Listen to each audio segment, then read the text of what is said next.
Hello and welcome back to KD's Business Tips. Michael Lapete here to talk to you about the best tools for organizing your business.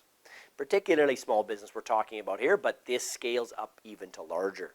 Staying organized is key to running a successful small business effectively. I think we all know that. If you're disorganized, it's going to be very difficult to run, just like a household.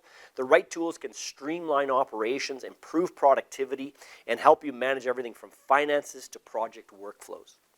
Here are some of the best tools across various areas to keep your small business organized. Number one, you need a project management tool. Tools that will help you stay on top of tasks. We call them actions actually in our software. Deadlines, start dates, due dates, labeling, who's doing what, all those types of things. Comments, additions, and there's various ones. There's Trello, Asana, Monday.com, ClickUp. We use one called Hive. It's our favorite. I love Hive. It's fantastic. Okay? But having a project management tool is really important to manage your actions or your tasks on a regular basis, especially if you have multiple people working on things. Number two, bookkeeping and accounting tools that will track expenses, manage invoices, keep financial records organization, and we have QuickBooks, FreshBooks, Wave, and Xero are the top four that we've listed here.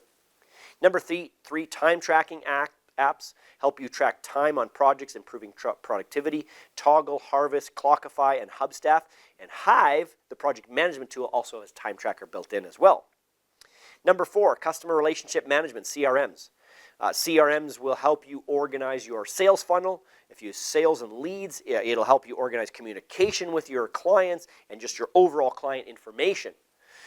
Slack, Microsoft Teams, HubSpot, Zoho CRM, and Salesforce are examples of these. We use one called CCH iFirm for accountants. Number five, communication and collaboration tools will help you improve internal communications and keep your team connected. That's what I was jumping ahead to. That is internal communications like Slack, Microsoft Teams, Zoom, and Google Workspace, for example. Number six, document management tools will help you store, organize, and share documents securely. So Google Drive, Dropbox, Evernote, Notion, there's a few different ones, OneDrive. So help you store, organize those documents securely in one place. Number seven, inventory management. So there's various tools that will help you track and manage your inventory effectively. TradeGecko, Zoho Inventory, Sortly, SOS, and a lot of them also integrate with QuickBooks Online. Number eight, scheduling and calendar tools will help you organize appointments, meetings, and team schedules. Calendly, Google Calendar, Acuity Schedule, Microsoft Outlook, all those are great options.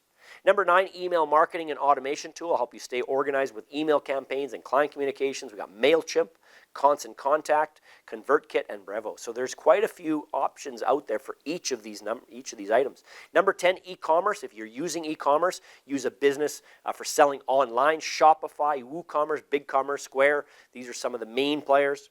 Number 11, payment processing tools will help you simplify your payments and your cash flow. Square, PayPal, Stripe, Venmo, these are some of the main ones. And number 12, business planning and analytics tools will help you organize goals, financial forecasts, and business performance. LivePlan, Tableau, Microsoft Power BI, and the one we like the best is Fathom. That's the one we use.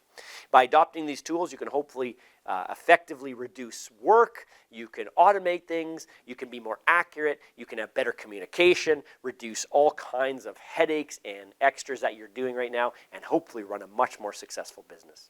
We'd love to hear from you. If you have some that we didn't mention here, we'd love to hear from you. Or if you got any questions, post in the comments below. Subscribe if you haven't, and we'll see you in the next video.